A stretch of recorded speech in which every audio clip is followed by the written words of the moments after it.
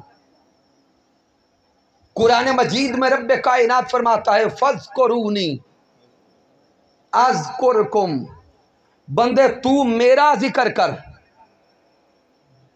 میں تیرا ذکر کروں گا۔ آقا امام حسین نے جس طرح اللہ کا ذکر کیا ہے، اس زمین پہ کوئی اور فرد ابھی تک ایسا اللہ کا ذکر نہیں کر سکا۔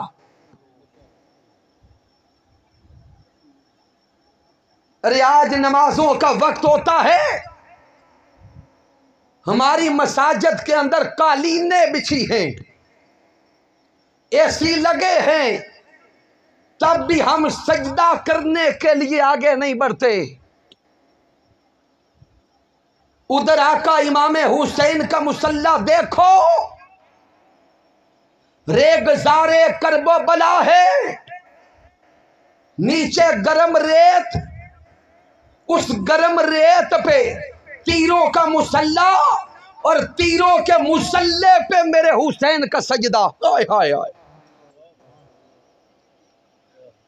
تیروں کے مصلی پہ آقا امام حسین کا، صدقے جائیں آپ کے چپ کر کے بیٹھنے پر۔ آقا امام حسین علی مقام کا ایسا سجدہ ہے کہ جو تیروں کے مصلی پر سجدہ کر رہے ہیں اور زبان سے تسبیح ادا کر رہے ہیں، سبحان ربی الاعلی، سبحان ربی الاعلی، سبحان ربی الاعلی۔ ارے ادھر آقا امام حسین ریگزار کرب و بلا میں سبحان ربی الاعلی کی تسبیح کر رہے ہوں گے، عرش پہ بیٹھا رب جواب دیتا ہوگا لبیک یا حسین، لبیک یا حسین، لبیک یا حسین۔ ارے گھبراتے کیوں، ہاتھ اٹھا کے بولو لبیک یا حسین، لبیک یا حسین،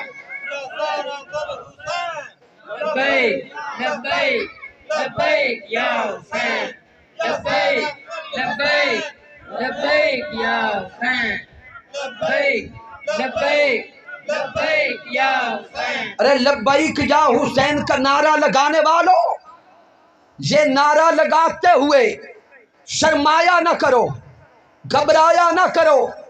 یہ نعرہ صرف زمین والوں کا نہیں ہے، یہ نعرہ عرش والوں کا بھی ہے، یہ نعرہ آسمان والوں کا بھی ہے، یہ نعرہ فرشتوں کا بھی ہے۔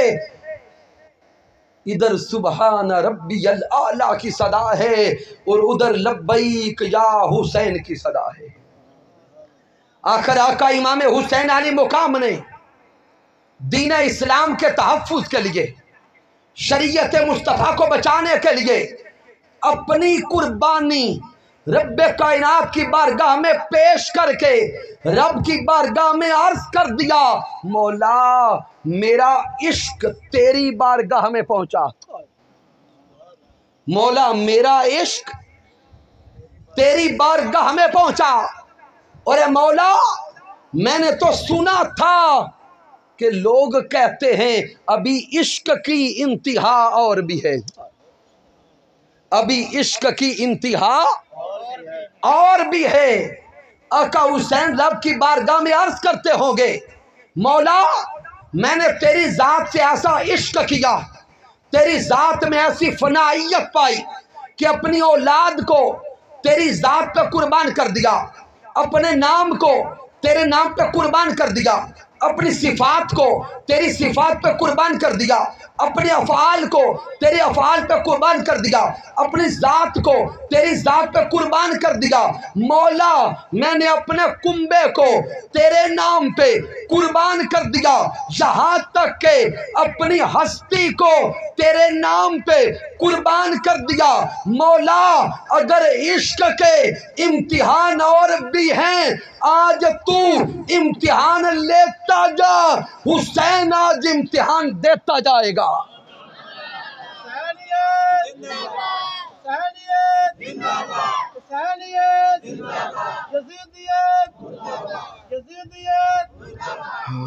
تو آقا امام حسین کے چاہنے والوں، آئیے اپنی زندگیوں کو سیرت امام حسین عالی مقام میں رنگنے کی کوشش کریں۔ یہ 10 دن صرف ذکر سنا نہ جائے، بلکہ اس ذکر میں اپنے آپ کو رنگا جائے۔ یہ آستانہ عالیہ چشتیہ مہریہ پر 10 روزہ محافل ذکر امام حسین، یہ صرف ذکر سنانے کے لیے نہیں ہیں، بلکہ آپ کے اور میرے خمیر کو ذکر حسین میں گوندنے کے لیے ہیں۔ اس لیے زندگیوں کو فکر حسین کے نام کر دے، زندگیوں کو ذکر حسین کے نام کر دے، اپنی اولادوں کو ذکر امام حسین اور ذکر آل مصطفیٰ پڑھایا بھی کریں، سکھایا بھی کریں۔ میں بار دیگر ہدیہ تبریک و تحسین پیش کرتا ہوں آستانہ عالیہ کے جمیع متعلقین و متوسلین کو، چونکہ ہمیشہ وقت ہمارا راستہ روک لیتا ہے، نہیں تو آج جس تصور جس سوچ میں، مجھے تو نہیں پتا گھنٹہ گزر بھی گیا، لیکن میرے تصور میں تھا اگر وقت اجازت دیتا تو اس قافلہ امام حسین کو واپس مدینہ المنورہ تک پہنچنے کا منظر بھی دکھایا جاتا، لیکن جو ہو گیا اتنا ہی جو نصیب میں تھا۔ اللہ رب العزت اس کو اپنی بارگاہ میں قبول فرمائے۔ رب کائنات ہم سب کو آقا علیہ الصلوۃ والسلام کی آل سے محبت اور وفا کی توفیق عطا فرمائے۔ اور میں شکریہ ادا کرتا ہوں جناب محترم قبلہ پیر سید نعیم الحسن شاہ صاحب بخاری کا، کہ جو طبیعت اور مزاج کی اس کیفیت میں بھی تشریف لائے، محبت بخشی، اعزاز بخشا، جملوں کو سنا اور حوصلہ افزائی فرمائی۔ رب کائنات ان کا سایہ ہمیشہ ہم پہ قائم اور دائم رکھے۔ کی محمد سے وفا تو نے تو ہم تیرے ہیں، یہ جہاں چیز ہے کیا، لوح و قلم تیرے ہیں، وما علینا الا البلاغ المبین۔